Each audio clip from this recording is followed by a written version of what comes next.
और vector quantity क्या होता है? Vector quantity any physical quantity that is magnitude. Magnitude तो होता है उसका, लेकिन स्पेसिफिक डायरेक्शन भी होती है। डायरेक्शन भी कौन सी? स्पेसिफिक डायरेक्शन, मतलब बताई हुई डायरेक्शन होनी चाहिए। स्पेसिफिक की हुई कि डायरेक्शन सीधे सीधे जाना है या लेफ्ट जाना है या राइट जाना है, सही है? तो डायरेक्शन होनी चाहिए और मैग्नीट्यूड भी होना चाहिए। तो दोनों चीजें जिस भी क्वांटिटी में पाई जाएंगी वो कौन सी क्वांटिटी कहलाएगी? Vector quantity.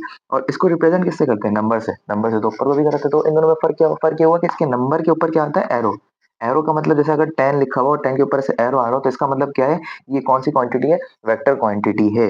अगर जब भी एक्सीलरेशन को भी इस तरीके से डिनोट किया जाता है, फोर्स को भी इस तरीके से डिनोट किया जाता है, मोमेंटम को भी इस तरीके से डिनोट किया जाता है, टॉ को भी इस तरीके से डिनोट किया जाता है। इस तरीके से ये सारे जो है ये क्या कहलाते हैं? Vector quantity. क्यों? और ये इनको डिनोट किस तरीके से किया जाता है? इनके ऊपर क्या आता है? एक एरो। और इसकी एग्जांपल्स क्या है?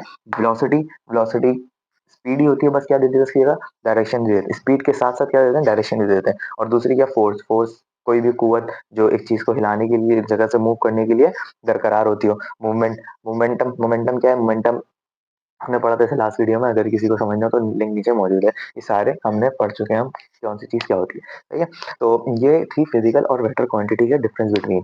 ये सिंपल से डिफरेंस बिटवीन थे। इनके अंदर जो मेजर फर्क होता है वो क्या होता है कि स्केलर क्वांटिटी में डायरेक्शन नहीं होती और वेक्टर क्वांटिटी। तो ये थी आज की वीडियो। उम्मीद करता हूँ आपको लेक्चर समझ आया होगा। और कोई भी सवाल है उसके रिलेटेड तो आप कमेंट सेक्शन में पूछ सकते हैं। मिलेंगे जल्द नेक्स्ट वीडियो में, तब तक के लिए अस्सलाम वालेकुम।